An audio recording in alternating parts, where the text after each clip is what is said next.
Eh, Nada, bueno, vamos a apurar la presentación. Básicamente, decir que ninguna presentación de Jorge podría ser exhaustiva. Tiene actualmente 81 años. Perdón. ¿Escuchás, Por Jorge? internet. ¿Cómo? Perdón, hago una aclaración. Sí, lo que podemos hacer es evitar el tema de la imagen para que no se sature la banda de internet, ¿puede ser? La otra Dale, vez dale. hicieron eso, Sí, adelante, Perfecto. compañero. Esa es buena opción. ¿puede ser? Sí, sí, adelante. Bueno, todos apagamos las cámaras, porfa. Genial.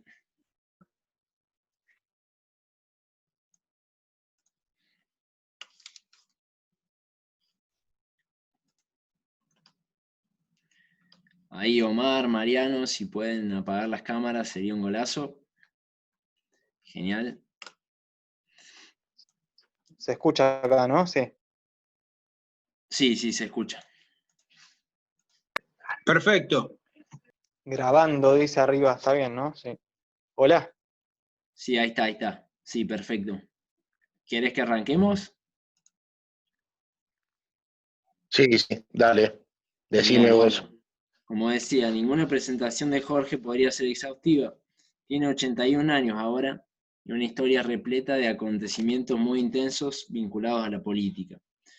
Hemos elegido, bueno, decir que sobre todo Jorge es ecologista y ha sido un férreo luchador contra los transgénicos en el grupo, en el marco de su participación en el grupo de reflexión rural.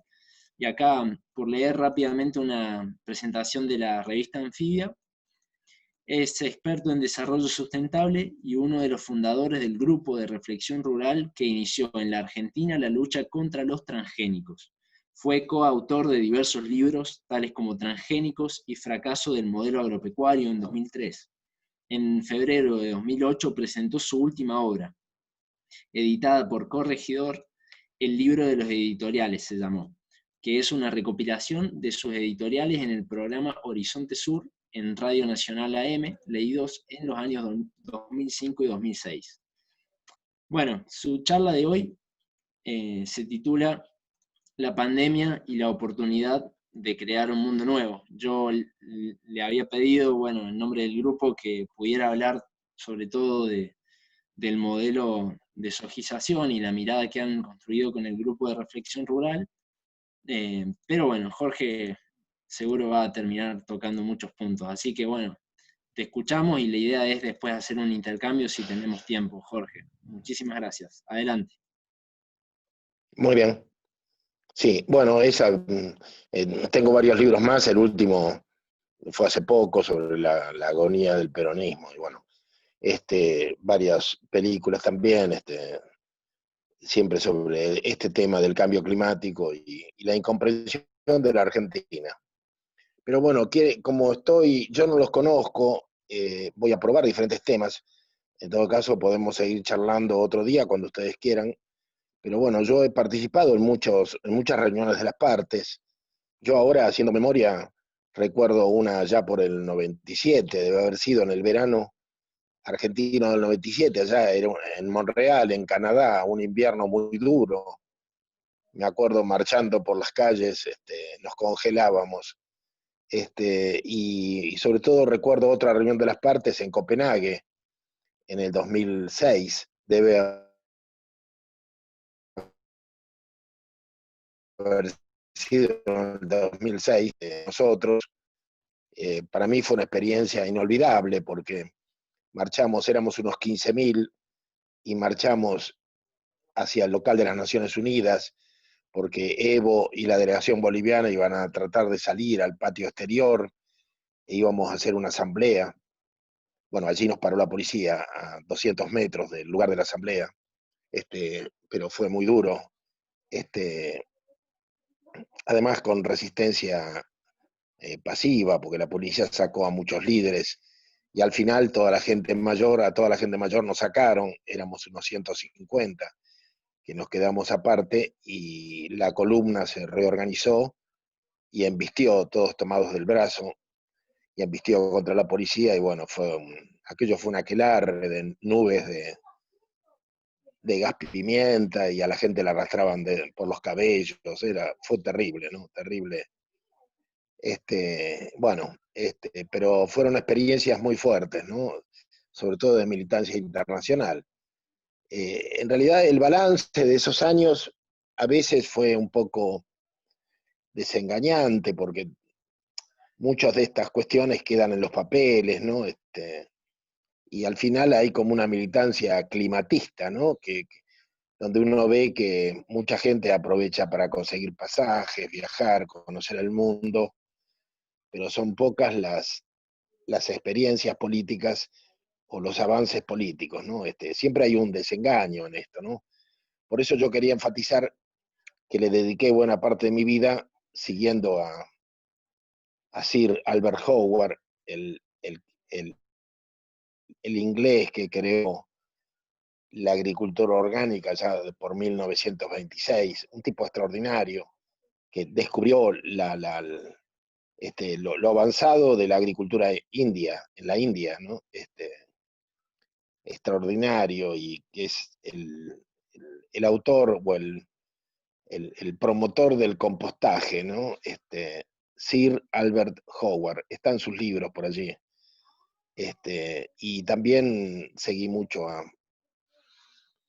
al otro, al inglés, bueno, ahora el del el libro del labrador autosuficiente, o no. A ver si alguno me ayuda. Bueno, no importa. Cuando yo volví a la Argentina en el año 87, volví a finales del 87. El 1 de enero del 88 compré una casa en una zona que yo consideré semi-rural, y al final quedó bastante atrapada por el Gran Buenos Aires, por el modo en que el Gran Buenos Aires creció en los años 90, ¿no? Me sorprendió el modelo de los agronegocios que instaló Menem, como a todo el mundo, ¿no? Pero de todas maneras logré a través de los últimos 20 años construir una casa bastante autosuficiente y que me conforma bastante. Pero quería decirles que es el tiempo que demora construir uno lo ve en este autor que no me acordaba, Seymour, en John Seymour, uno ve que son 25, 30 años lo que lleva a construir una casa autosuficiente con granja o con huerto, como llaman los españoles, hacen una diferencia entre la huerta y el huerto, ¿no? El huerto ya tiene colmenas o tiene frutales, el huerto es más complejo que la huerta, ¿no? Bueno, pero, y prácticamente lleva una vida, ¿no? Hay alguna gente en Europa, gente con una capacidad extraordinaria que ha logrado hacer 2 granjas en su vida, ¿no? Pero no más que eso, ¿no? Y ya eso es extraordinario. Y seguíamos esta idea de que la idea que me llevaba era la de conseguir instalar puntos de reparación en el tejido planetario como si fueran islas que se fueran uniendo, ¿no? La idea era ir uniendo los puntos, ¿no? Como se hace hoy día con los quemados, es la imagen del quemado. Se le ponen puntos de sutura, puntos de piel nueva, y luego se logra que esos puntos se agranden y se vayan extendiendo, ¿no?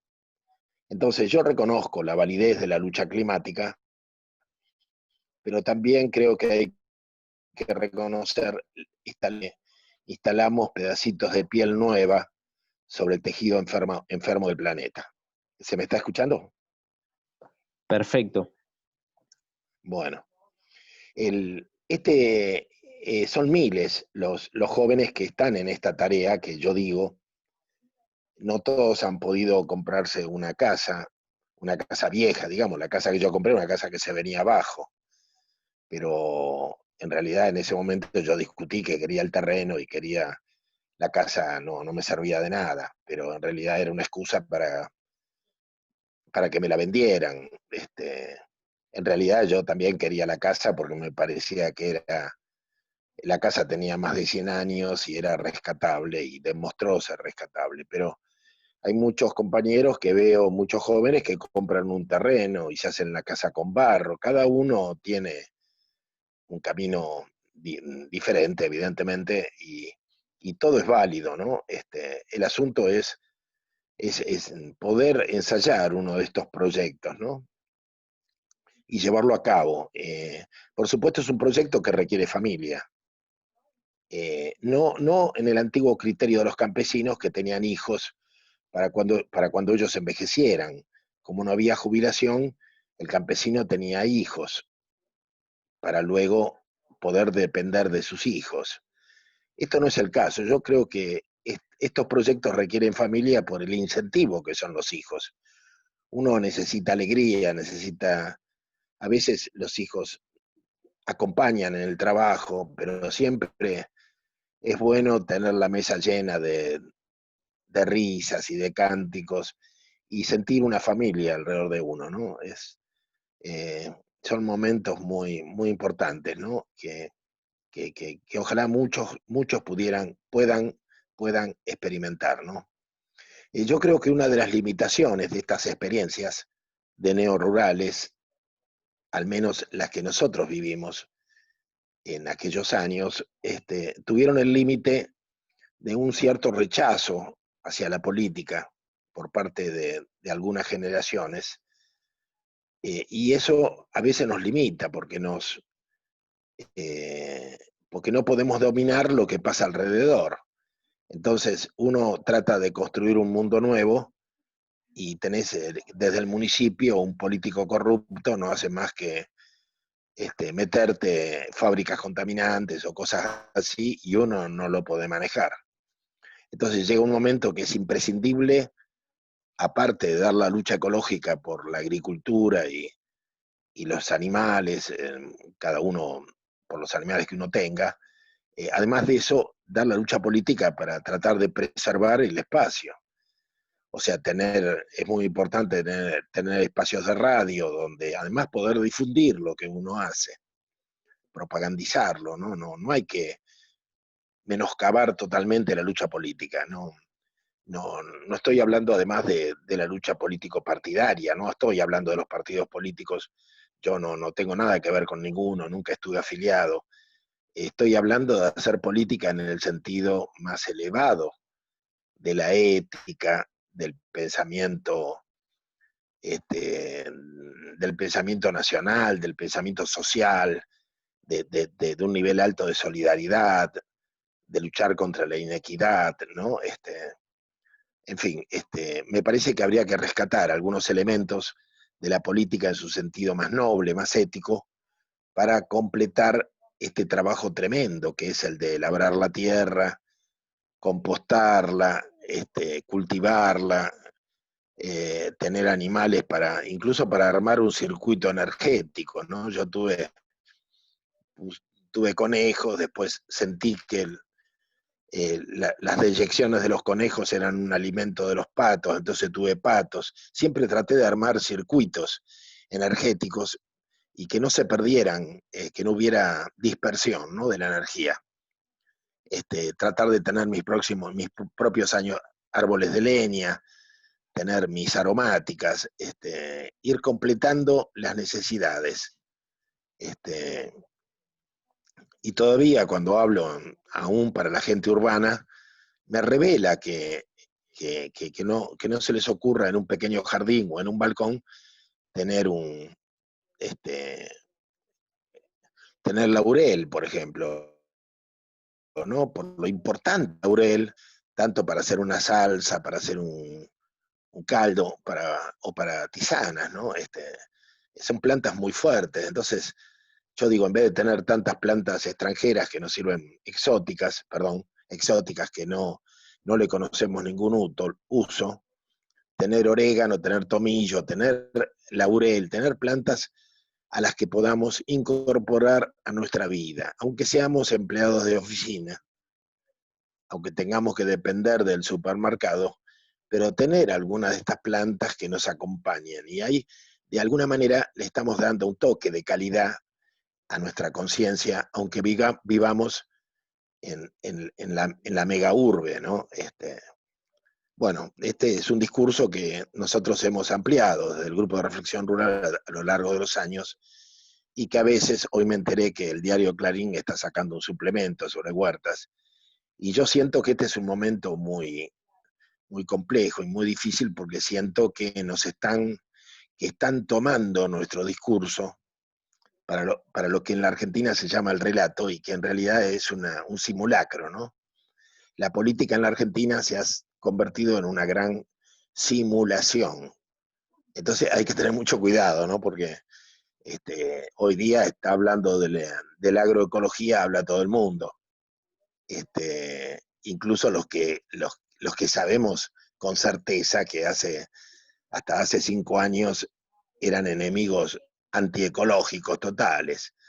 Y sin embargo están hablando de agroecología. Por eso yo recomiendo volver a las fuentes y tratar de buscar, de googlear a Sir Albert Howard, que fue este ingeniero agrónomo inglés, que fue el que planteó los primeros criterios de la agricultura orgánica y del compostaje, que fue muy importante, ¿no? Yo en aquellos años 80 participé de uno de los grupos más antiguos, ¿no?, de agricultura orgánica en la Argentina, que era el CENECOS, el Centro Nacional de Cultivos Orgánicos, que éramos un grupo de locos, realmente todavía anda por allí Guillermo Snitman, que era el que lo comandaba, ¿no? Después había otros como el Gordo Malatesta, que ya murió, que yo vine a Marcos Paz porque él tenía una casa aquí, ¿no? Y nos íbamos agrupando según quienes estaban cerca, para no estar tan solos, ¿no? Fue un tiempo duro. Pero bueno, ahora se ha extendido, pero se ha extendido medio de mentiras, ¿no? Porque necesitan camuflarse, digamos, ¿no? Y a veces hay que tener cuidado con esto, Jorge, sobre todo cuando, ¿sí? ¿me escuchás? Vos sabés que nos gustaría que, ya que mencionaste esto del relato, ¿no? Disculpa que te interrumpí, estaría buenísimo que nos cuentes dónde ves hoy en día, justamente en este momento, ¿no?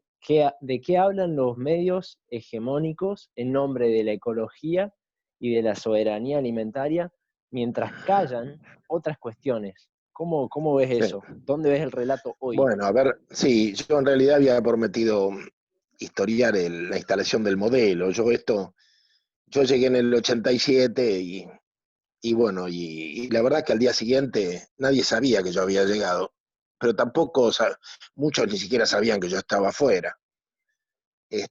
Así que recibí un llamado de un tal Felipe Solá, que yo no sabía quién era, me dijo que era el ministro de Cafiero, ministro de la Provincia de Buenos Aires, y me dijo, mira, acá hay un amigo que me dijo que vos volviste a la Argentina, que necesitas laburo, si querés, yo me acabo de hacer cargo del Ministerio de Agricultura y, y necesito gente. Bueno, me pareció muy amable, me mandó un auto, me fui a La Plata y bueno, y desde entonces trabajé ahí y empecé a trabajar en el Ministerio de Agricultura, me agarraron las grandes crisis.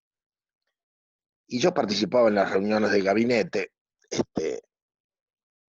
pero sin un cargo específico, ¿no? Y lo único, yo venía de Suecia y del trabajo en equipo, de cómo en las empresas, en todas partes, se hacen reuniones una vez por semana y con un pizarrón y todo el mundo habla, discuten y se llegan a acuerdos, se discute la estrategia, la táctica. Yo tenía una preparación de equipo diferente y la Argentina era como un jardín de infantes. Entonces un día el ministro dijo, me parece que Rulli se encontró el lugar, es el que nos obliga a pensar a todos. Bueno, desde entonces yo soy como el tipo que tiraba la reflexión y planteaba los objetivos, ¿no? Y entonces se me respetaba mucho. Bueno, fue también interesante descubrir que los años del exilio me habían dejado una como un oficio, ¿no? Que era, bueno. Y cuando vinieron yo me acuerdo, cuando vienen los golpes de los cara pintadas, se iba todo el mundo como ahora, cuando la cuarentena, todo el mundo se guarda. Y los funcionarios se guardan. Yo dije, ¿cómo se van a ir? Y hay que luchar. ¿Cómo luchar? ¿Y qué vamos a hacer? Y yo le dije, hay que encender todas las luces del edificio, lógico, y cada uno en su puesto. Si hay un golpe de Estado, hay que iluminar el edificio, poner las banderas, hay que hacer acto de presencia. y cerrar la calle, tenemos 300 vehículos, cierren las avenidas. Sí. Y se quedaban con la boca abierta, claro, era una experiencia que yo traía de España, imagínense cuando el golpe de Tejero. Y la gente, el Estado lo que hacía era iluminar todo para demostrar, como decir, estamos aquí. Pero bueno, estas ideas es como ahora, viene la pandemia y los senadores se van a su casa. ¿Cómo se van a ir a su casa? O el centro de jubilados. Yo digo, ¿cómo puede ser? El centro de jubilados tendría que estar abierto para enseñarle a los viejos a levantar su sistema inmune, enseñarles a usar el diente de león. Bueno, y como comprenderán, a veces me encuentro, me toman, no me entiendan, no es fácil, son muchos años de pelea, supongo que ustedes están en la misma. Es difícil comprender estas cosas para el común de la gente, pero yo creo que hay que insistir en esto, ¿no? Hay que insistir. Pero bueno, el tema es que en los años 90 hubo una cosa que se llamó menemismo. Ustedes recordarán, Menem llegó a la presidencia y no tenía un plan. El asunto es que no tenía un plan de gobierno. Era un improvisado, era un atrevido. Menem era un atrevido total. Entonces le pidió a la empresa Bungibor que lo ayudaran. Y la empresa Bungibor era una empresa que hacía agroindustria, fue la primera empresa que empezó a vender alimentos envasados, paquetes de harina, aceite, lata de arveja, de tomate. Eso en la Argentina antigua no existía. La gente iba y compraba la carne y la envolvía en un papel de diario, en una bolsa de género, pero era toda comida sana. Los Bungibor inventaron la agroindustria, o la aplicaron en la Argentina, y Menem la llevó a todo el país y a los gerentes de Bungibor los hizo ministros. El asunto es que a partir de allí se empezó a instalar esta idea de que la Argentina produjera soja para los rumiantes de Europa, primero para los rumiantes de Europa. Y en realidad ahora están reconociendo, no, esto era forraje, nosotros lo durante muchos años. Pero el asunto es que la soja daba tanto dinero que desaparecieron las chacras, los miles de chacras que eran las que sustentaban el granero del mundo, desaparecieron. La Argentina se convirtió en un gran productor de soja transgénica. Entonces la gente emigró del campo a la ciudad, se conformaron enormes conurbanos de miseria, y llegó un momento en que estallaron las crisis por hambre, la gente asaltó los supermercados, bueno, ¿se acuerdan? Y eso no tenía arreglo, porque en realidad lo que había que cambiar es el país. Y sigue pasando igual. Ahora, por ejemplo, todos se pelean por Vicentín, si hay que intervenirlo, expropiarlo, y en realidad el problema es el modelo, no es Vicentín. Si Vicentín fracasó y entró en colapso, es porque el modelo de la soja no da más, pero no lo quieren ver, entonces quieren arreglar a Vicentín, ¿comprenden? Entonces, digamos, yo le recordaba a muchos compañeros que en aquellos años, 2000, hace 20 años, nosotros cuando luchamos contra la barrigol, que contamina grandes zonas de provincias y ríos y mata gente, la barrigol con sus minas de oro, y con el uso de ácidos terribles que contaminan la montaña y los ríos, nosotros nos reíamos porque el Partido Obrero siempre reclamaba el control obrero de la barrigol. Y nosotros le decíamos, pero esto es absurdo, el control obrero, ¿para qué? Para hacer lo mismo. Y se quedaban sin saber qué decir, ¿no? Bueno, ahora se está haciendo lo mismo. Van a hacer el control obrero de la empresa esta, de Vicentín, porque para salvar los 7.000 puestos de trabajo, el Estado la va a intervenir y nos vamos a tener que hacer cargo de todas las deudas de Vicentín, para que 7.000 tipos sigan teniendo laburo. Pero en realidad nos hacemos cargo, pero no cuestionamos el modelo, porque Vicentín fundamentalmente lo que hace es aceite de soja. Que en realidad el aceite de soja es una basura, es una porquería que nadie usaría. Lo que pasa es que tiene mucha utilidad en el mercado internacional, porque hay países como Marruecos, como Túnez, como Argelia, donde la gente solamente usaba, tanto para freír como para todo uso, usaban el aceite de oliva. Porque en esos países, cuando uno dice aceite,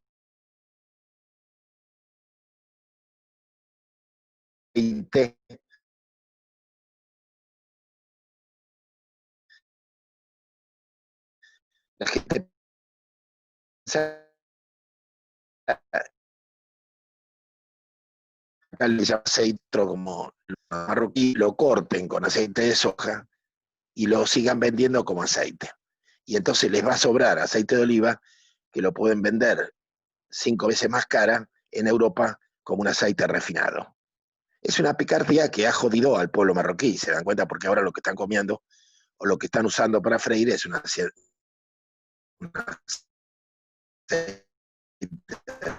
porquería.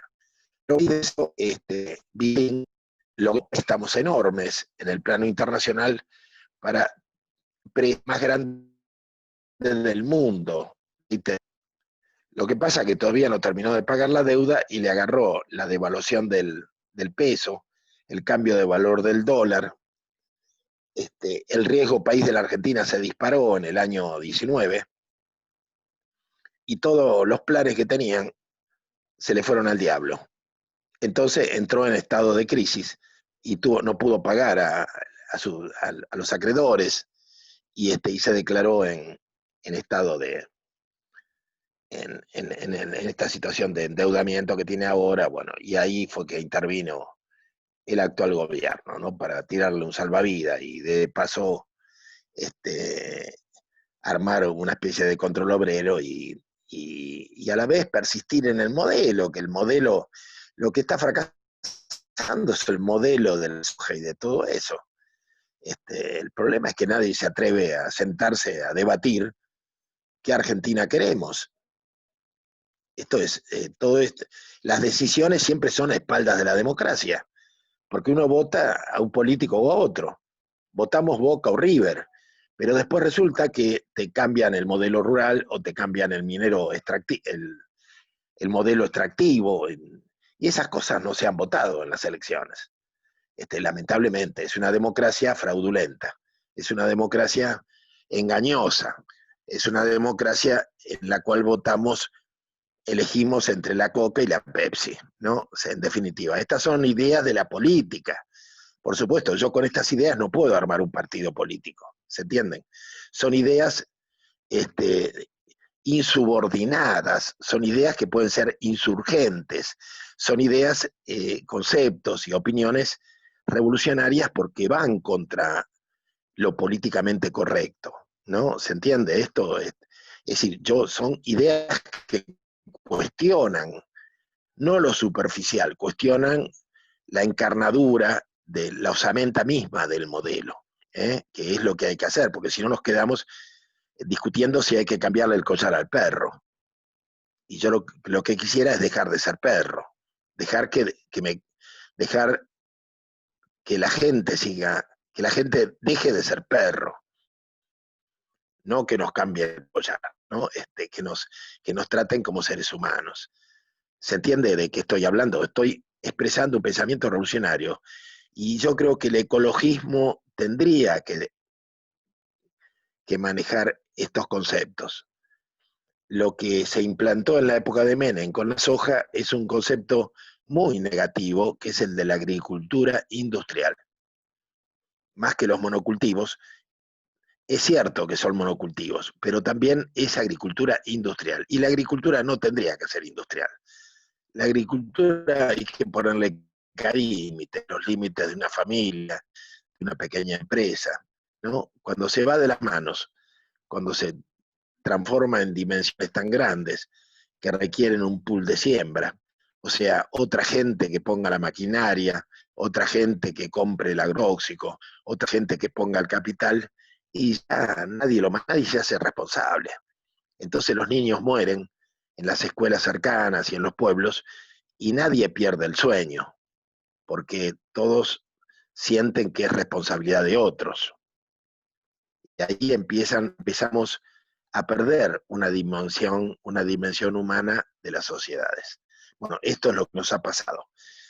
Se instaló un modelo de los agronegocios, donde los agrobusiness, por primera vez la agricultura pasó a ser business, negocios. Antes la agricultura daba una mesa con hijos casados y con nietos, viviera en una chacra, en una casona, y que todos fueran felices, y que incluso cuando alguno moría, lo enterraban en un rincón o lo enterraban en el cementerio del pueblito. Había una cosa familiar convivencial, había una cosa lugareña, había un amor a la tierra, y sobre todo había arraigo. El arraigo que implica que el hombre se echa raíces a la tierra. Entonces, el hombre que arraiga planta árboles, tiene hijos, se preocupa del paisaje. Ahora, el problema es cuando por algún motivo tenés que vender la chacra, como los viejos que vendieron toda la zona de San Pedro, y que murieron viendo cómo arrancaban los árboles, que muchos de Explícanos esos qué es San esquejes Pedro, los Jorge, habían no lo traído de conocemos. Italia. San Pedro en la provincia de Buenos Aires, era la zona del durazno y de los naranjos, y no quedó nada. Es una de las zonas más pobres del país, porque barrieron todo para hacer soja. Y esto me lo contó el dueño de la inmobiliaria. Se puso a llorar el tipo, cuando me dijo, yo vi a los viejos llorar, viendo cómo las topadoras les arrancaban los árboles, los montes frutales que ellos habían plantado cuando eran jóvenes. Entonces, este proceso ha sido un proceso que ha provocado mucho dolor. Lo que pasa es que dio mucha plata también. Y entonces, a lo mejor los hijos de ese viejo después disfrutaron de la soja, de la riqueza, se compraron 4x4 y qué sé yo, y se olvidaron de la generación que murió en la desesperanza, ¿no? En fin, pero estamos hablando del arraigo. Hoy día muchos intelectuales europeos valoran el arraigo como un tema fundamental que el marxismo nunca tuvo en cuenta, ¿no? En la Argentina, Rodolfo Kusch, un gran pensador que murió en Maimará, en la provincia de Jujuy, fue mi amigo y profesor. Y Rodolfo Kusch, yo les recomiendo América Profunda, muchos libros, Rodolfo Kusch con cada kilo. Él decía que solamente el que tiene arraigo sabe qué es lo que necesita y además se dispone a pelear por lo que necesita. En la Argentina lo que se ha practicado con las poblaciones es el desarraigo constante. Te sacan de Mendoza, de San Luis o de Jujuy y te trasladan a una villa de la capital federal o de la zona de Lomas de Zamora. ¿Qué arraigo podés tener? Ninguno. Ahí no tenés terreno, nada, tu casa es una casilla, la tenés que pagar en mensualidades, los hijos se te van, el abuelo quedó a 1500 kilómetros, la gente, y además no tenés laburo, te dan un plan, y cuando tenés hambre podés ir a buscar una bolsa de alimentos a la escuela o al centro de jubilado. ¿Qué arraigo tenés? Vivís en el desarraigo, y entonces sos un hombre que se para cualquier cosa, sos clientela cautiva. Viene el puntero, te dice a quién tenés que votar y vos vas y votás. ¿Se entiende? No tenés la rebeldía de los abuelos, pero lo han construido a propósito. Entonces hay que entender qué es el arraigo y qué es el desarraigo. ¿Qué es la agricultura industrial? Ahora decimos nosotros, después de la pandemia, tendríamos que tener una agricultura regenerativa, dijo Jaime Restrepo. Regenerativa, ¿por qué? Porque hay que regenerar el suelo. La idea de remediar el suelo está ausente. Yo digo, a 10 millones de personas le dan planes. Nunca se le ocurrió a ningún político pedirle la contraprestación de remediar zonas arrasadas por la agricultura industrial. Y esto no es tan difícil de hacer. Hay que plantar árboles, hay que hacer plantines, hay que hacer compost, hay que reciclar la basura y con la parte orgánica hacer compostación. Yo, por ejemplo, ahora salgo al pueblo y nos traemos bolsas de hojas. A todo el mundo le molestan las hojas, entonces las ponen en bolsas para que se las lleve el basurero. Yo voy y robo basura, como me dijo el otro día uno, con humor. Traemos bolsas de basura y entonces donde vamos a hacer los tomatales, vamos volcando toda esa enorme cantidad de hojas que se van humificando, se van convirtiendo en tierra, en humus, matan el pasto, lo contienen y vamos construyendo la cama, y que sin duda es una cama caliente, porque los perros van y se echan ahí, o sea que seguramente es caliente, ¿por qué? Porque hay una fermentación, hay una humificación. Entonces se va preparando la cama para lo que va a tomar. Pero bueno, al final uno eso aprende, estas cosas de que la gente tira maderas, tira leña, bueno, y uno como tiene estufas, de esas estufas modernas, yo tengo una estufa Rocket, o tenemos estufas rusas que requieren leña, poca leña, pero requieren leña. Entonces a veces más que cortar un árbol propio, lo que conviene a veces es dar una vuelta y levantar la madera que la gente tira. Bueno, en fin, y así uno se convierte de ecologista en reciclador, naturalmente, porque son tantas las cosas valiosas que la gente tira por ignorancia, ¿no? Y a la vez uno trata de tener un espacio de radio para enseñar estas cosas, ¿no? Y que la gente aprenda a vivir de otra manera, utilizando mejor sus recursos, porque la Argentina no es un país pobre, es un país rico, empobrecido por la ignorancia y por el sistema, ¿no? Pero en realidad tenemos muchos recursos a la mano que lo ignoramos. Bueno, a ver, el tema de la pospandemia. No sé cuánto tiempo me queda o cómo. Perfecto, mirá, si están de acuerdo, son las 7:17, podés hasta las 1:30, ¿querés hablar de la pospandemia? Digamos, serían unos Claro, hablo 12 minutos. Sí, dale, y después seguimos Estaría interesante. conversando. Dale, Bueno, mira, la genial. pospandemia. La pospandemia, digamos, primero, que es una catástrofe, no es una crisis. La pandemia es una catástrofe, ¿no? Una crisis es cuando uno tiene varios caminos, uno tiene que elegir. Por eso decimos que la crisis tiene un costado de desgracia y otro costado de oportunidad. Un costado de padecimientos y un costado de oportunidad para algo mejor. En el caso de la catástrofe, y es peor, es mucho peor, porque ahí es como que se te cae el piso. Se te hunde el piso, no tenés dónde agarrarte, a veces no hay ninguna oportunidad. Acá estamos al albur. Si nos agarra la epidemia, bueno, los que estamos en la zona más crítica nos iremos para el otro lado. Aunque ahora ya hay jóvenes que se están muriendo y no sabemos qué puede pasar hasta que termine, ¿no? Bueno, pero lo que han dicho muchos pensadores es que acá lo que se cayó, lo que colapsó es la globalización. O sea, colapsó el turismo de masas, colapsó toda esa cosa del proyecto Fábrica del Mundo de China, colapsaron los miles de buques que llevaban encima miles de containers con basura, con mercadería de todo tipo. Todo eso dejó de circular prácticamente.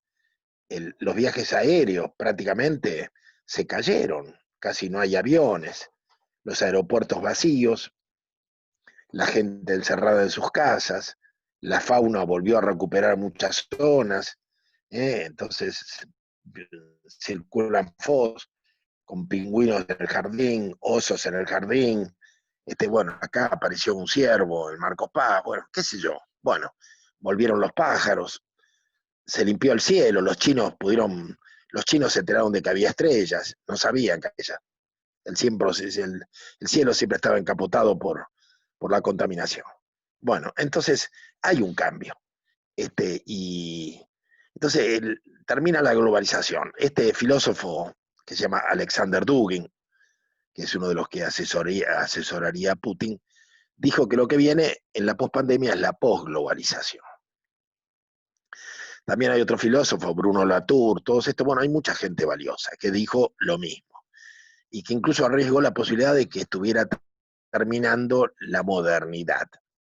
Esta es brava, porque en la modernidad el centro del escenario lo tomó el hombre, antropocentrismo, y lo tomaron las ciencias. Fíjense que el presidente Fernández repite constantemente, seguramente porque nadie le cree, repite que tiene un gabinete de científicos, que son ideas viejas, porque en realidad ahora no hay dos científicos que se pongan de acuerdo con respecto a la pandemia. Es evidente que la ciencia entró en un colapso. Todos los días tenemos un científico que nos dice una cosa diferente. Y es increíble porque no se ponen de acuerdo en nada, y eso que llevamos ya varios meses de pandemia y tendrían que haber estudiado a fondo el asunto, pero no hay caso, no terminan de comprender qué nos está pasando, algo falló. Los animales también que vuelven a nuestros jardines, que estoy hablando de la biodiversidad. Ustedes saben lo que es la biodiversidad. Yo creo que el hombre entró en crisis, y en el escenario hay que poner la biodiversidad, porque la consecuencia de esto no es que un chino le agregó una secuencia al otro virus y que hizo una secuencia genética, y lo complejizó y lo hizo más virulento. No, sí, puede ser. Yo no niego que puede ser que los chinos, además, como los acusaban los norteamericanos, que los ensayos que les fallaban los tiraban por la cloaca, por el inodoro. Y puede ser, yo estuve en China, y son una mezcla de pensamiento mágico y pensamiento norteamericano. Y son así, pueden haber tirado los virus incompletos por el inodoro. Y puede ser. Pero digamos, si nosotros decimos esto, que el responsable es el hombre, seguramente damos crédito a que alguien ya tiene la vacuna. O sea, el hombre nos metió en la pandemia y el hombre nos va a sacar. Pero si en cambio yo digo que la pandemia se hubiera dado de todas maneras por el modo en que arrasamos los hábitats silvestres, por el modo en que se quemó Australia, o por el modo en que están quemando la Amazonía, o por el modo en que nosotros borramos del mapa al impenetrable, estoy diciendo algo aterrador. Porque lo que estoy diciendo es que nuestra civilización conduce inexorablemente a las pandemias, porque los animales que vivían en esos hábitats silvestres, con sus microbios, sus parásitos y sus virus, nos han dejado, nosotros los podemos matar, pero los virus pasan del bicho que matamos, pasan a nosotros.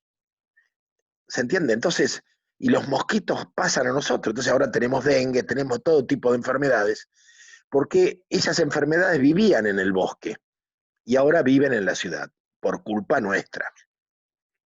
Tenemos que cambiar eso, pero bueno, esta es la parte más difícil.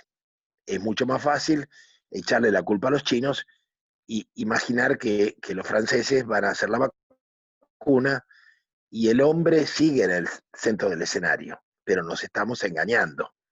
La pospandemia tendría que ser un mundo nuevo, un mundo de amor, de biodiversidad, un mundo de innovación. Digamos, la nueva normalidad no puede ser igual a la normalidad que dejamos, porque la normalidad que dejamos es la que causó la pandemia.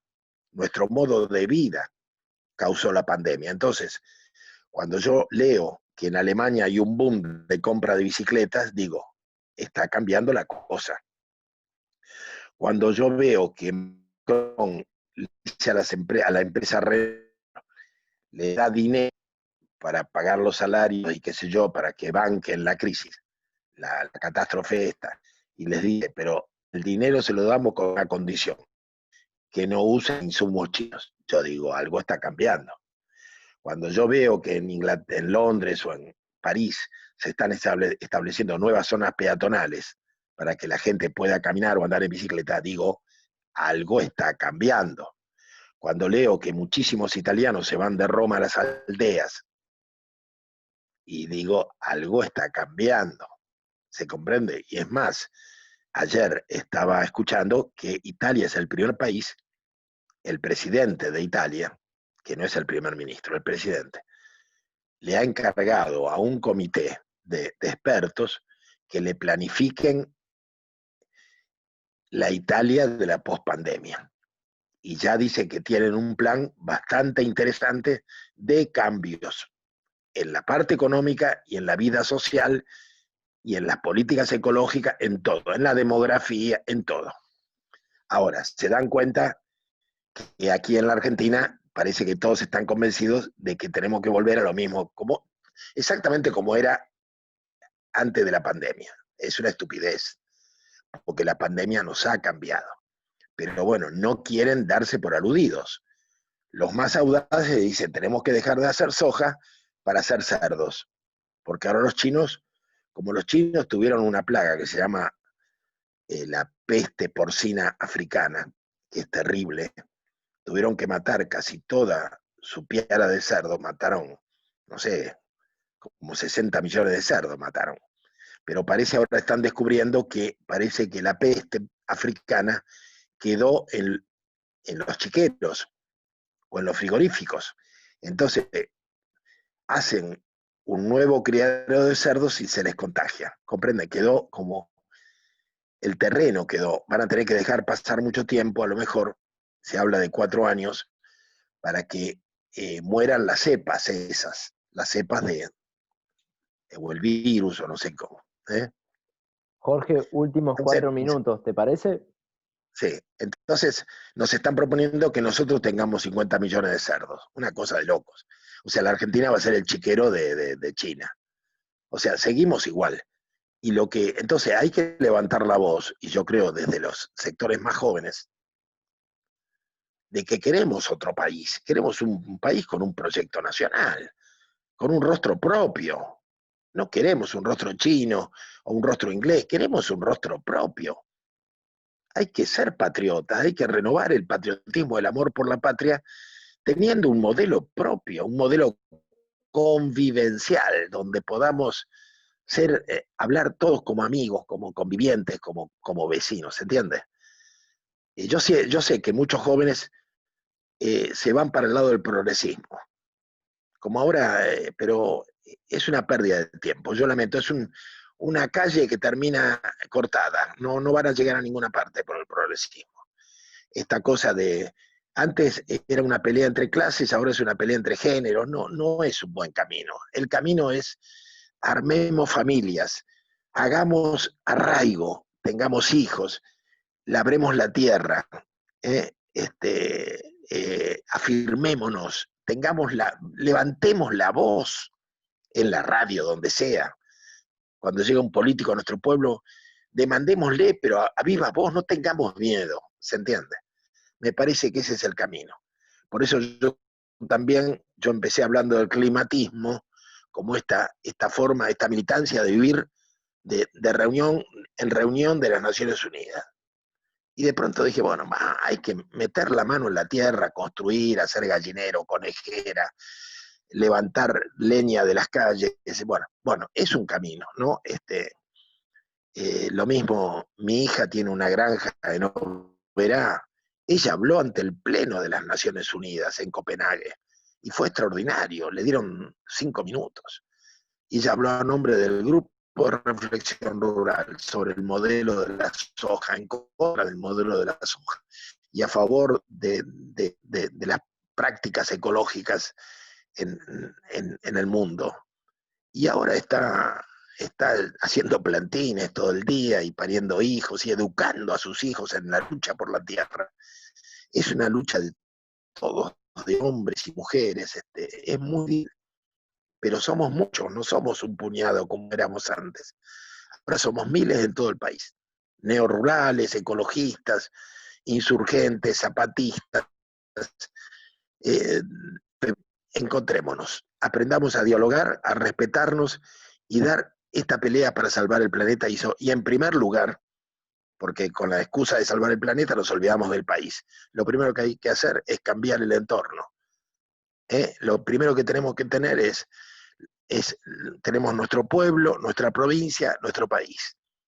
Y ahí tenemos que lograr incidir, cambiar los discursos y cambiar todo para mejor. Porque la pospandemia es una gran oportunidad para cambiar el mundo. Nos decían siempre, nosotros decíamos, paren el mundo que nos queremos bajar. Decían, no se puede cambiar el mundo, no se puede parar el mundo. Bueno, el virus lo paró. Y si el virus lo paró, ¿por qué no lo podemos cambiar? Gracias. Bueno, Jorge, muchísimas gracias. Un aplauso, Jorge. Qué Luisito. lindo. Tal cual, bueno, ahí gracias, todos Luisito. estamos agradecidos. Ahí, bueno, allí en el chat también te dice, excelente, estuvo re lindo, Jorge. Muchos elementos traes a colación siempre que haces tus relatos. La verdad es complejo y está buenísimo que esta propuesta de las luchas simultáneas en los distintos niveles, ¿no? Desde el pueblo propio hasta la nación. Mirá, ahora si te parece pasamos a una... A ver, Hola, Wendy, ¿me hola, ayudas? ¿me escuchás? A ver, a Hola, veces se va ¿me y... escuchás, Jorge? Sí, ahora sí. Ahí va, bien. Mirá, ahora si te parece vamos a pasar a una etapa de diálogo. Ahí, bueno, te voy a leer algunos comentarios, te dicen por el chat, gracias, grande, excelente, muy bueno, muchas gracias, muy interesante, muchas gracias, un gusto escucharlo. Jorge, nos queda pendiente la plantación de árboles por segundo año consecutivo, seguiremos dando peleas, saludos desde Quilmes, dice Emiliano. Nos queda pendiente. La plantación de árboles por segundo año consecutivo. Sí, me acuerdo, la plantación de árboles, sí. Y bueno, Bien. ahora en junio, en este mes tendría que ser, junio, julio, ¿no? Es el mes para plantar árboles. Genial, yo no sé qué mes se usa, pero bueno, mira, yo te voy a hacer una pregunta Bueno, pero, mientras mis compañeros y compañeras piensan ahí qué reflexión también pueden hacer. Puede ser también por micrófono, gente. Yo te quería preguntar, Jorge, si vos ves en relación a esto que vos decías del relato, ¿no? Y del simulacro.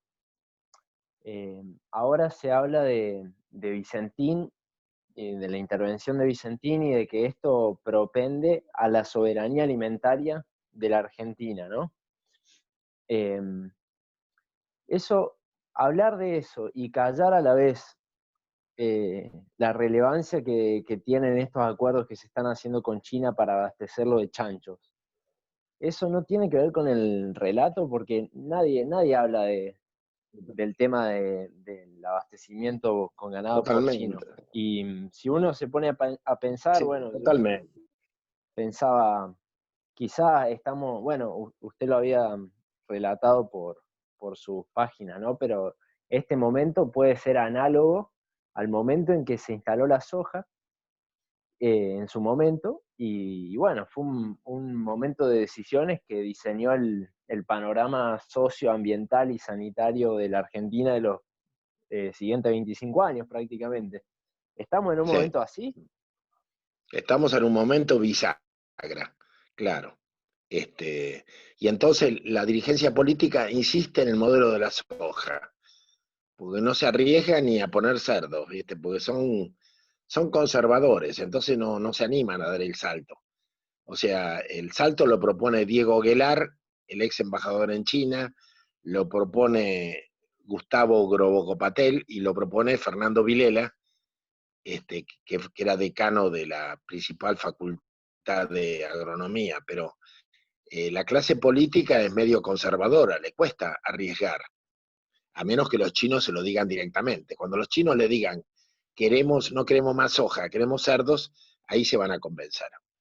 Pero lo que están haciendo con el relato es robarnos conceptos, y los aplican mal, porque Vicentín es una empresa antigua que le compraba los granos y los porotos a la gente y sobre todo era una aceitera. Entonces, hace sobre todo aceite de soja, antes hacía aceite de girasol, de maíz, ¿comprende? Y le daba servicios a la gente. O sea, servicios de, por ejemplo, venderle semillas, venderle maquinaria agrícola, agrotóxicos. Entonces Vicentín la gente le daba granos y se llevaba agrotóxicos o dejaba... Tenían una relación muy casi familiar, como que el productor tenía un crédito abierto en Vicentín, como si fuera un banco, ¿entiendes? Entonces, Vicentín era una empresa de origen argentina y bastante generosa para los ojeros. Los ojeros preferían venderle el grano a Vicentín que a Cargill, porque las condiciones de Vicentín eran mucho más generosas para el sojero. Pero esto dentro del mundo de los ojeros. A ver, ¿cómo decir? ¿Qué más? Pero el gobierno habla de soberanía alimentaria y yo creo que Fernández tiene la menor idea de qué cosa es la soberanía alimentaria. Recordá Tal una cual. cosa, cuando le dicen que hay hambre en la Argentina, Fernández hizo una reunión en Puerto Madero para enfrentar el hambre. ¿Y te acordás a quiénes invitó? Invitó a los dueños de supermercados, invitó a unos cocineros. O sea, ¿qué idea tiene del hambre? ¿Comprendes? Yo creo que en el fondo Fernández está convencido que los alimentos nacen en la góndola. Nunca en su vida trabajó la tierra. Esta es la dirigencia política que tenemos. No entienden de qué están hablando cuando hablan de lo que nosotros hablamos. Pero como Muy saben que duro. hablar de soberanía alimentaria queda bien, la meten, ¿comprendes? Ahora, claro, como hacer la huerta, como hay hambre, hacer la huerta en el fondo de la casa queda bien, entonces Clarín ha sacado hoy un suplemento sobre cómo hacer una huerta en una terraza. Son unos vivos bárbaros, pero van siempre de atrás. Nosotros somos la vanguardia que va levantando ideas, lo que pasa es que nos la van robando. ¿Se entiende? Mirá, la verdad, Pero son simulaciones, no es la verdad. desde este lugar ¿Sí? nosotros nos preguntamos, ¿pero realmente serán ignorantes como tanto se dice? ¿O no? Capaz que tengan otra cosa entre Y bueno, manos. Bueno, ¿querés contarnos un poco, no sabemos, ya claro. que contaste esto de Felipe Solá, que te llamó en su momento, en los 90, ¿querés contar un poco en relación Bueno, pero yo te puedo, a de Felipe Solá te puedo contar. Mirá, un día me llamó por teléfono, porque él me respeta. Me llamó por teléfono, ¿quién habla? Felipe Solá. Ah, ¿qué tal? Bien, bien. Dice, te quiero preguntar una cosa. ¿Es cierto todo lo que dicen del glifosato? Y dije, pero, dice, pero vos y yo nunca, sí, siempre hice política. Bueno, pero tendrías que saber que un veneno envenena. No, bueno, en proporciones. Pero en proporciones, pero envenena. Si es veneno. ¿Es veneno o no veneno? ¿Cómo vas a decir un poquito de glifosato no te hace mal? ¿Es veneno o no? Sí. Me dice, sí. Bueno. Dice, pero entonces es grave esto. Claro, le digo. Anda al Garrahan. Anda al hospital Garrahan. Está lleno de niños discapacitados. Me dice. Dice, esto hay que arreglarlo. Claro, hay que arreglarlo. Dice, el único que lo puedo arreglar soy yo. Bueno, arreglarlo. Me dice, mira, me tengo que ir de vacaciones con mi mujer, pero cuando vuelva, dentro de 15 días, yo te llamo y me pongo a la cabeza para cambiar esto. Bueno, viste, siempre hay que decir que sí. Nunca más me llamó. ¿Qué sé yo? Yo no sé si es bueno.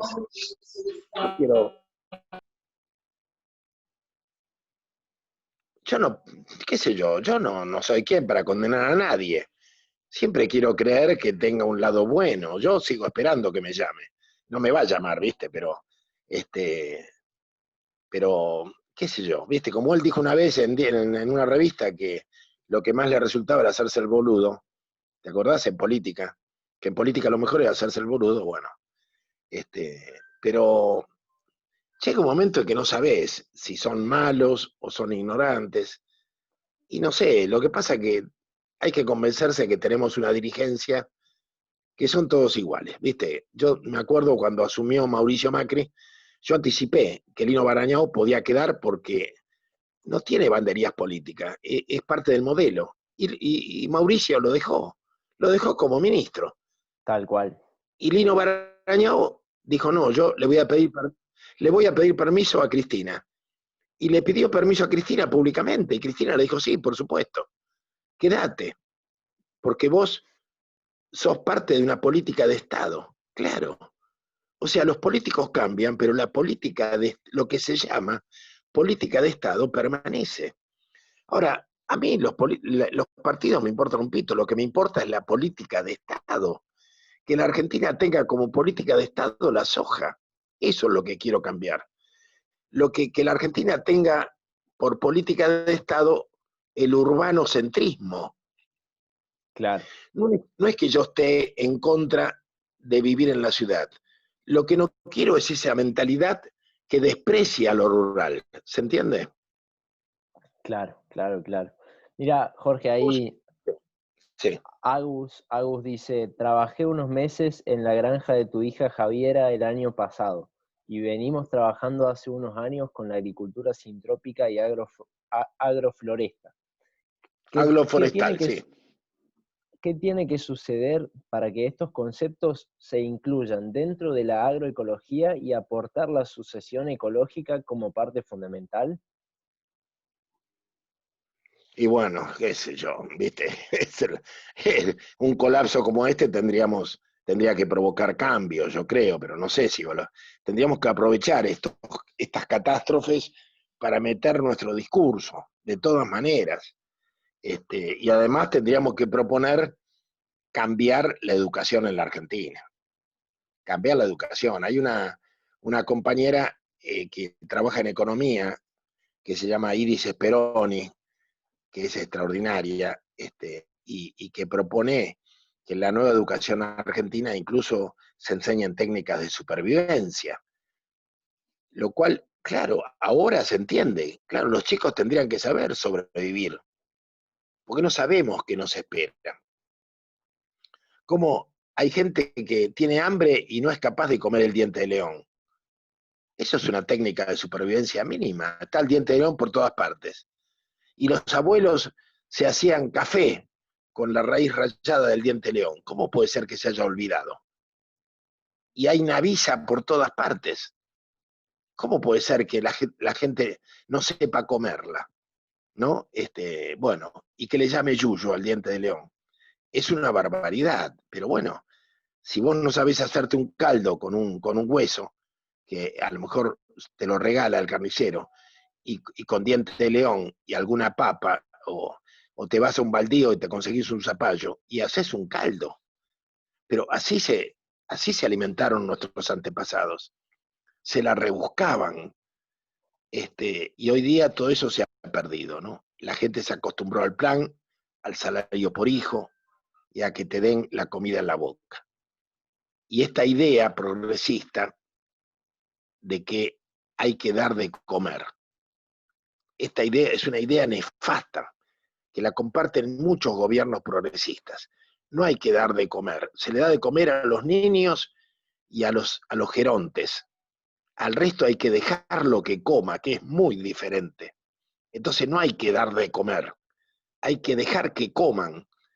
Entonces, en vez de dar un plan, yo digo que establezcan que todas las tierras baldías y las tierras del costado de la vía, del ferrocarril, y los macetones del municipio se puedan plantar y que el que plante tenga derecho a comerse esa planta, pero que no, sin discutir la propiedad del terreno, todo terreno que no esté utilizado, que pueda ser plantado, sin discutir el derecho de propiedad. Simplemente que se respete los zapallos o las papas que alguien plantó. Bueno, y obligar llevar a que la gente pueda volver a producir. Y si no, el plan tiene que ser para volver a rescatar los pueblos vacíos. Entonces, yo te doy el plan, pero vos te vas al pueblo vacío a llenar un hueco, como electricista, como plomero, pero además tenés tu huerta, y yo te doy el plan. Pero en el conurbano de tu ciudad, de San Luis, de Reconquista o de Rosario, no te doy nada. Te lo doy si te vas al pueblo de donde viniste. Y te doy el apoyo del INTA para que hagas huerta, o te doy el INTA para que te dé ponedoras y hagas tu criadero. ¿Comprende? Entonces, claro, tiene que haber, hay que cambiar, ¿cómo cambiamos la cabeza de la gente, del político? Jorge, Para que hagamos un plan. ¿Cómo nos podrías explicar en qué consistiría esto de que tanto hablas y tanto pregonás? ¿Un repoblamiento del territorio, un repoblamiento del campo? Y también, si nos puedes explicar, a su vez, otra cosa de la que solés hablar, de que vuelvan los ferrocarriles. ¿Qué implicaría? Claro, porque en la Argentina nunca prácticamente no hubo aldeas como en Italia, como en España. Los poblamientos siempre se dieron, por lo menos en el último siglo y medio, a partir de las estaciones del ferrocarril. El ferrocarril siempre tuvo, recuerden ustedes, un monte de eucaliptos, que era muy importante porque daba leña y porque además tomaba todo el agua que sobraba. Las vías que planificaron los ingleses nunca se inundaron, algo increíble lo que hicieron. Y además, a partir de la estación, se fue dando un poblamiento natural. Bueno, ahora toda la población de la Argentina está en algunas grandes ciudades, y si fuéramos un bote nos daríamos vuelta, porque estamos todos de un solo lado.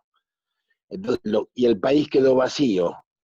Esta compañera Iris Speroni, esta economista, dice que estamos en una situación igual o peor que en la época de Roca, que en la época de la campaña al desierto. A tal punto se ha perdido ella control del territorio nacional. Es terrible. Perder control del territorio nacional porque está vacío. Porque está vacío. Yo he recorrido la zona donde nació Larralde. ¿Saben quién es Larralde? El compositor, el cantor. Esa zona, durante horas sin encontrar a nadie, y teníamos hambre, y no encontramos a nadie que incluso que nos vendiera un sándwich, nada. Y vos sabés que el cambio es tan notable porque encontramos unos restos que pensamos que eran hangares, pero eran ruinas. Y después, cuando llegamos a un pueblo, preguntamos, y eran lugares donde se hacían bailes. Tanta era la gente que vivía ahí. Y dicen que había líneas de colectivos locales. Y ahora lo recorres durante horas y no ves a nadie. Entonces, a esto le llamo un territorio vacío. Entonces, hay que repoblarlo, pero esto requiere una campaña nacional concertada de todos los ministerios y un cambio en el concepto de trabajo. O sea, porque ahora, por ejemplo, ustedes habrán visto en las obras públicas, sobre todo en la época de Macri, que había reconstrucción de puentes y cosas, que trabajaban cuando a lo sumo 5 personas. Todos ingenieros con teléfono, casco, uniforme, todo tipo de máquinas, en medio de una población a lo mejor de 15.000 desempleados que los miraban. Entonces yo digo, acá hay que inventar un sistema, como hizo el presidente Roosevelt alguna vez en Estados Unidos. Yo no digo de volver a pico y pala, pero las vías férreas, por ejemplo, vos las podés construir con el trabajo manual de miles de personas, o la podés construir con una máquina que te hace todo, te pone la vía, te pone el travesaño, todo, te hace todo. Te pone la piedra, te la empuja para abajo. Esa máquina es una maravilla, claro, vale 15 millones de dólares, pero no labura nadie. Y lo que nosotros necesitamos es que la gente vuelva a trabajar. Entonces, son opciones políticas. A esto le llamo la política. Son opciones, acá hay que decidir qué queremos hacer con la gente desempleada, porque trabajo hay, lo que no hay es empleo, no es lo mismo. Tal cual, tal cual. Acá hay mucho niño que cuidar, mucho niño que amamantar, mucha tierra que labrar, muchas vías que extender. Lo que no hay es empleo, que es diferente, es otra cosa. Entonces, tendríamos que separar trabajo de empleo y ver cómo hacemos para que todo el mundo pueda trabajar y recibir a cambio algo que le permita vivir con dignidad. Bueno, Claro. estos son los grandes desafíos. Y entre otras cosas, hay que deshacer los conurbanos, que son un poco de epidemias, o las villas miserias, y que la gente pueda volver al campo. Y todos los que quieran, lo primero es, yo anotaría, decía, bueno, ¿quiénes se quieren volver al campo? A ver, una lista. Yo le dije a algún político, hacelo por, no, ¿cómo vamos a hacer eso? Le digo, hacelo aunque sea un juego. Te vas a caer de espalda cuando te vengan 100.000 personas que se quieren ir al campo. Siempre que vos le des un apoyo, porque lo que necesitan es que vos o le facilitas el terreno en un plan de colonización, o le asegurás que tenga internet y que tenga el apoyo del INTA. Vas a cualquier ciudad y se van a notar 100.000 familias. Te vas a llevar sorpresa, y por eso no lo hacen. ¿Comprendes? Acá, Jorge, hay Porque una incluso en pregunta la que, época de Alfonsín se intentó. Sí. claro, hay una pregunta que puede estar relacionada. Yo desconozco ahí un elemento de la pregunta, pero Agus pregunta, ¿podés hablar de Grabois y el Plan San Martín?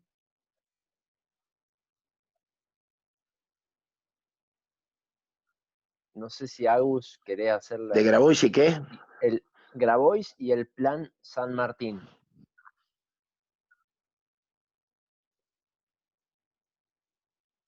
No sé si Agus querés hacer la No sé. pregunta ¿Qué plan es? por micrófono. Sí, hola, Jorge. La pregunta es, vi Mirá, yo creo ahí a través de que Trinchera, un poco de eso. De Grabois y la forma de que... se corta. ¿Ahí me escuchan? Se cortó. Ahora, a ver, Agus, intentá de vuelta. Debe estar ahí Pérsico. Hola. Está Pérsico manipulando la perilla para que. Sí, la pregunta iba sobre una nota que compartiste en Trinchera, que habla de Grabois y de este plan que está él promocionando, el Plan San Martín. Sí, y vi que fue bastante crítica la... Sí, no, mira, pará. Sí. Sí, decime. Sí, yo creo que es parte de una simulación. Es parte de un simulacro. Es como. Porque él siente. Porque lo que pasó, mira, un amigo mío estuvo en el Vaticano y habló del repoblamiento de los 2000 pueblos nuevos, escritos que nosotros hace muchos años hicimos desde la Secretaría de Cultura de Nación, 2000 pueblos, y bueno, y lo habló en el Vaticano con alguien muy cercano al Papa. Este hombre le dijo que eso era importante que el Papa lo escuchara, entonces él habló con varios del equipo del Papa. Y por supuesto, cayó bien, la idea cayó bien. Se ve que le contaron al Papa Francisco y a las 2 semanas, en un acto, esto fue antes de las últimas elecciones, en un acto de Patria, ¿cómo se llama? Patria Grande, este partido al que pertenecía Grabois. Grabois tiró lo de los pueblos. Se ve que el Papa se lo comentó y lo tiró, pero lo tiró de cualquier manera, porque como no entiende, para él es un motivo político nada más. Entonces, ahora lo trata de explicar y habla de la reforma. Entonces, un montón de gente se le pone en contra, ¿viste? Como que les quiere sacar la tierra. No, para mí es un gesto, para sacarnos los argumentos a todos nosotros que estamos reclamando el poblamiento del interior. Ponerle el nombre de reforma agraria es para crear problemas. Acá lo que habría que hacer es ayudar el asistencialismo para los que pueblen el interior. Y además habría que lograr que muchos campos que están siendo abandonados por la soja sean repoblados o se llegue a un arreglo para comprarlos o expropiarlos y que la gente pueda comenzar a poblar. Pero hay que cambiar mucha cabeza, ¿no? Porque yo les cuento lo que nos pasó una vez en el ingenio San Martín del Tabacal de Jujuy. Hubo una ocupación de tierras donde la gente ocupó lotes de 8x40, 10x40, el lote urbano. Y hubo una represión policial y murieron dos compañeros allí. Entonces yo escribí desde el grupo de reflexión rural que si estábamos dispuestos a dar la vida por ocupando tierras, ¿por qué en vez de ocupar 8x40 no ocupábamos 2 manzanas por familia? Para poder tener un caballo o una vaca, hacer el horno de barro y tener un poco más de espacio para gallinero o lo que fuera. Total da lo mismo. Si te vas a jugar la vida, jugate por un par de manzanas, no por un par de hectáreas. Bueno, en una revista de izquierda trotskista me salieron a pegar, a decir que yo pretendía la autoexplotación de la gente, que la gente se autoexplotara trabajando la tierra. Es una visión urbanocentrista, porque consideran que lo mejor para la gente es tener un departamento o un lote suburbano y un supermercado chino cerca. Pero es una mirada que tenemos que romper. ¿Se entiende? Entonces es muy difícil esto. Muy duro, muy duro. Entonces esta es una mirada de izquierda. Es duro porque el problema es que el que te lo propone te está mintiendo porque él tampoco lo entiende, porque él seguro que nunca en su vida comió un pan amasado. Tal O que cual, tal jamás cual. hizo mermelada con los... ¿Comprendes? Entonces yo me doy cuenta porque yo llevo muchos años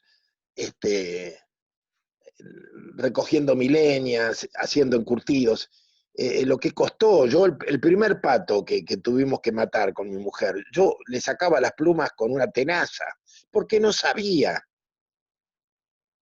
Después aprendimos a pelar a los patos, que se los cueré a los patos. Y yo le sacaba la pluma uno a uno, ¿viste? Las cosas las heridas que tuve con el hacha, con todo, bueno, es natural. Y después con mi hijo, un día me dio con la pala en la cabeza, claro, porque estábamos sacando un árbol, y yo me agaché, y él metió la pala y me dio un golpe atrás, bueno, me pusieron varios puntos, me acuerdo. Pero es inevitable, porque nuestros padres no nos enseñaron. Entonces, tenemos que inventarlo todo. Ahora, nosotros llevamos muchos años haciéndonos a este oficio. Ahora, los políticos no llevan nada y hablan con una soltura que son unos desfachatados, realmente, ¿no? Claro. Uno se queda al helado de ver la soltura con la que habla, unas caraduras totales, ¿no? Realmente. Porque lo que hace la gente de la ciudad... Jorge, ahí... Sí. Sí, cerrá, perdón. Ahí Celeste Román quería hacer un comentario. ¿Cómo? Hola, ¿me escuchan? Sí, adelante. ¿Qué tal? ¿Me escuchan? Al fin, Bueno, primero, al fin una mujer. Bárbara, sí, bárbara la charla, me encantó, Jorge, conocerte. Muy, muy linda, noté muchísimas cosas. Nada, yo ahí en el chat había comentado que acá en San Luis, entre el 2004, 5, 6, tendría que buscar bien después la referencia, hubo un plan de colonización del sur y el norte de la provincia. y se llamó, que ahí lo Ajá. deben conocer algunos, el Plan Pionero Siglo XXI. Y eran 66.000 hectáreas para, digamos, poblar. Solamente se anotaron 3 familias que se les dio 200 hectáreas a cada uno, y digamos, este plan fracasó porque nadie más se anotó. Por supuesto, habría que después investigar y ver bien. Pero, digamos, acá estaba articulado, digamos, a una economía extractivista, no a lo que vos, digamos, lo que vos estabas planteando, Claro, ¿no? sí. No, claro. No al arraigo que vos decías y que también tiene que ver con la organización, digamos, política.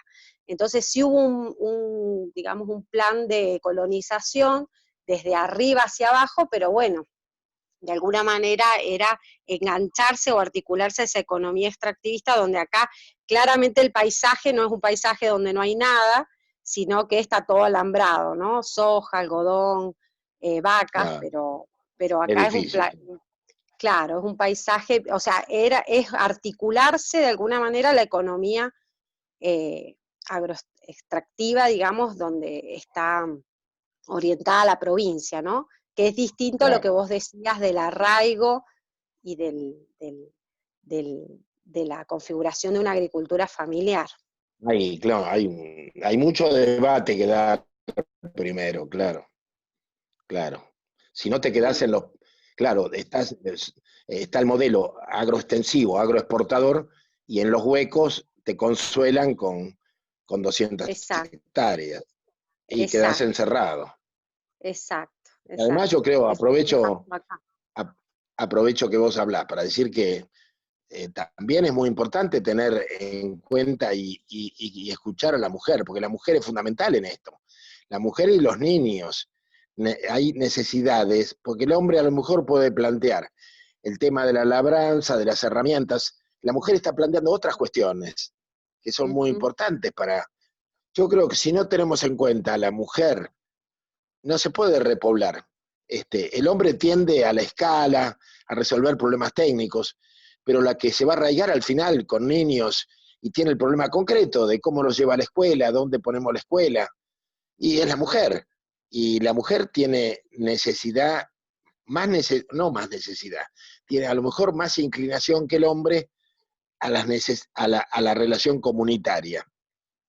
Y ujú. muchas veces estos tipos de planteos no tienen en cuenta yo me acuerdo, he visto algunas colonias que hacían los italianos, los alemanes, y era una calle, una sola calle. Entonces estaban todas las casas una frente a la otra, pero tenían para adentro 200 metros, claro, Claro, claro. ¿entiendes? Pero en el fondo donde la calle hacía la U y volvía, estaba la iglesia, o estaba el municipio, o estaba la cooperativa. Y en la cooperativa estaba el supermercado, que era de todos, y estaba el centro cultural donde la gente se reunía para bailar y todo eso, era fundamental. Si no, al tipo lo condenás al aislamiento, a la familia Es- la dejás. Exacto. Este, Sí, pero sí. bueno, todo esto no es fácil, esto requiere mucha discusión, y mucha discusión previa, ¿no? Me parece. Pero bueno, los neorurales, de alguna manera, cada uno está haciendo una experiencia y se supone que con eso tendríamos que hacer política, que es lo que estoy haciendo yo ahora, política en el sentido de plantear propósitos, proyectos y tratar de cambiar el mundo, ¿no? Nosotros, mira, yo luché toda mi vida por hacer la revolución. Con los primeros niños que tuvimos con Wanda, descubrí yo el parto natural. Y yo me dije, yo quería hacer la revolución, no tenía la más puta idea de lo que era un parto.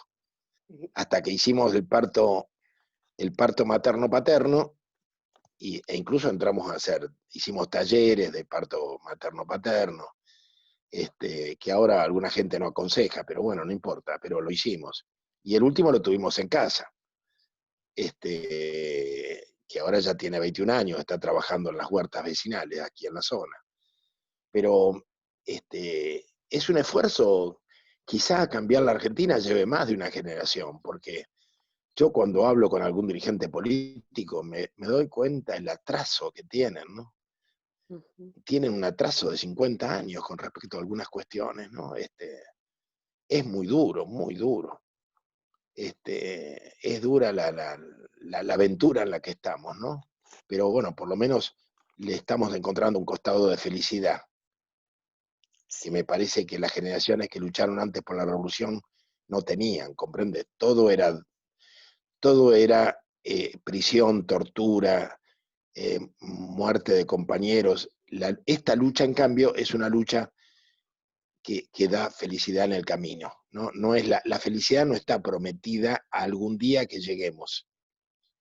Cada día tendría que ser un poquito mejor, en el sentido de que vamos mejorando la casa, vamos mejorando el arraigo, aprendemos a convivir con nuestro compañero, con nuestra compañera,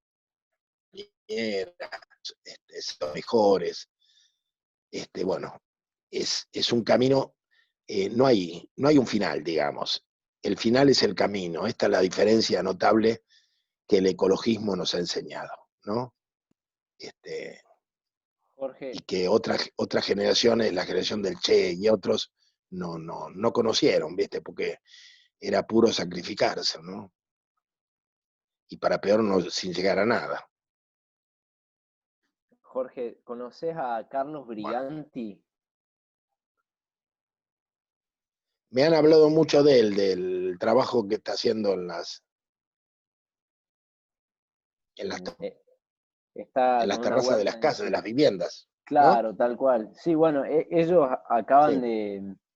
de hacer un proyecto de ley para que en la ciudad autónoma de Buenos Aires todos los terrenos baldíos que estén en procesos judiciales puedan ser usados bueno, para cultivar alimentos de forma comunitaria. Bueno, ayer leíste la ley, no sé Puedan ser si... trabajados. Sí, tal cual. No la leí. No, pero hace muchos años hubo proyectos similares, a ver, en los años, también a finales de los años 90, en las grandes ciudades se intentó. En algunos casos salía bien, pero siempre, como el hombre no cambia, hay que cambiar el hombre. Había muchos vecinos que hacían de alguna manera se arreglaban para irse quedando con el terreno como una glorieta personal de su casa, como una extensión de su casa, ¿viste? Entonces tenían un lugar como un jardín para ir a tomar mate con la familia y eso. Y la cosa era, hay que luchar para que sea comunitaria, abierta, ¿no? Que no termine algún vecino con más fuerza que otros, Tal cual. con un ego más fuerte, apropiándose como si le agregara un patio a su casa, ¿no? Hay que tener cuidado. Tal Pero cual, bueno, en tal última cual. instancia es mejor que lo trabaje alguien a que no lo trabaje nadie, ¿no? Tal cual. ¿Qué, qué, Pero hay mucho, sí, sí. qué te parece que podemos esperar de Juan Cabandier?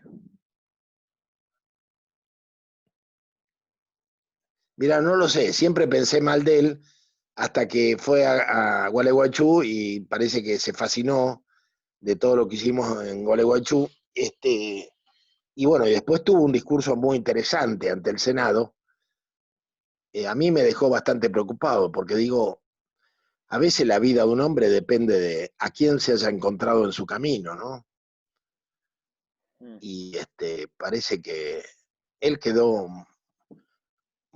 fue muy fuerte lo que él escuchó en Gualeguaychú, ¿no? Yo hablé con uno de los compañeros, le digo, que me dijo que había tomado mate y hablado con él, y me dice, yo le dije, mirá, vos no existís, le dijo, ¿cómo no existo? Sí, tu ministerio no existe, a nadie le importa. En el gabinete, al ministro de Medio Ambiente, ¿a quién ponen? Al amante de un ministro, te pusieron a vos porque no tenían otro lugar, le dijo. Y sí, le reconoció que era así. Entonces le Wow. dijo, vos lo que tenés que hacer es crecer para abajo, le dijo. Vos tenés que convencer a todos los municipios que vos tenés que ayudarlos y convencerlos a que vayan cambiando, haciendo desarrollo lógico. Escuchaba, o sea, no sé qué Wow. pensar. Ojalá salga bien este experimento, porque es un ministerio que no no va a llamar la atención si empieza a hacer cosas buenas. Claro, claro. Esto es terrible lo que te cuento, pero en todas partes, en cada municipio, ¿a quién ponen el medio ambiente? Generalmente a gente. Fíjate, porque cuando es una secretaría fundamental, pero como no entienden, entonces Claro. nos encontramos con esta situación. Está la hermana del intendente. Bueno, hay que pedirle una audiencia y vamos a hablar con ella, porque por ahí la convencemos y le va a salir un grano al intendente, ¿se entiende? Porque por ahí es una buena persona que nunca escuchó el discurso ecologista, pero entonces la sacás del escritorio, la llevas a una granja como la de mi hija, y la mina descubre otro mundo. Y esta es una tarea política que hay que hacer, no prejuzgar. Porque a lo mejor sí, la nombraron porque no tenían otro puesto para darle. Es lo más probable. Pero vamos a transformarlo. La llevas a un lugar de sustentabilidad, ¿comprendes? Y bueno, y es un trabajo, hay que tener estrategia. Yo creo que en esto, aunque te menosprecien, hay que ser un guerrero. ¿Se entiende? Cuando vos trabajás la tierra, es como, tenés que ser un guerrero. Tenés que tener disciplina, amor, ternura, y saber que en cierto sentido estás solo, y que te la tenés que bancar, que tenés a tu familia, que tenés que transmitirle todo lo que sabés a tus hijos, que tenés que enseñarles supervivencia. Qué duro, qué y es duro. importante esto, ¿viste? Es decir, bueno, una llamada.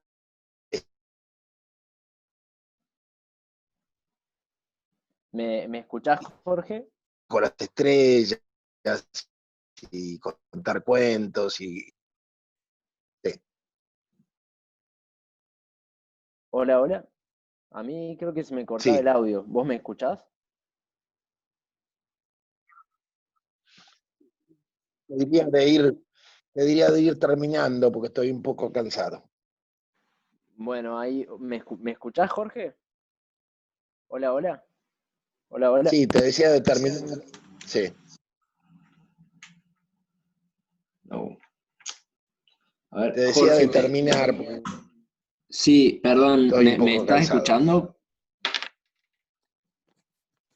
Sí. Juan, te escucha. Jorge quiere finalizar la charla y por eso mismo, bueno, que te están dando mal el audio, en nombre del grupo y todos los participantes le queremos agradecer su tiempo y el momento que nos ha brindado, lo disfrutamos muchísimo y estamos en contacto para una nueva charla, Jorge.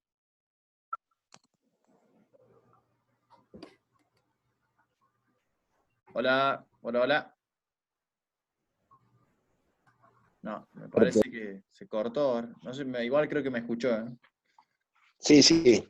Bueno, les agradezco a todos y estoy a disposición. Abrazo grande. Chau, chau. Chau, Jorge. Chau a todos. Muchas gracias y Muchas gracias, Jorge. gracias por su Hasta luego paciencia. a todos. Muchas Gracias a gracias. todos. Chau, chau. Chao, gracias, Jorge.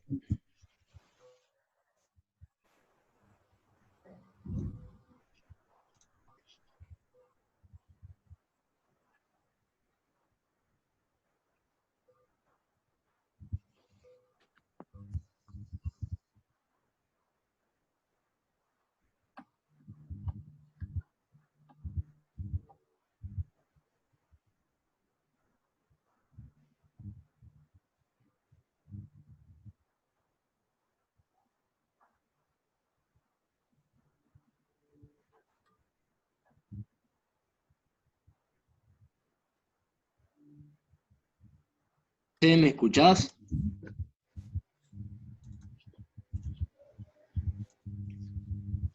Somos de varias provincias, de distintas partes del país. Podés encontrarnos por Instagram. Claro, pero está preguntando puntualmente. Puntualmente somos nosotros de San Luis los que estamos organizando, Jóvenes por el Clima de San Luis, los que estamos organizando las jornadas. Pero sí, hay en otras provincias también también se encuentran jóvenes trabajando. Bueno, ¿por Facebook están entonces?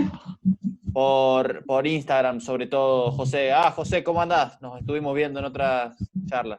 Sí, espera, ahora pongo la cámara, porque por ahí quizá, por ahí se trababa, viste que hay un horario que es pico entre las 6 y las 8, por eso que se cortaba. Más si es viernes. Así es, José.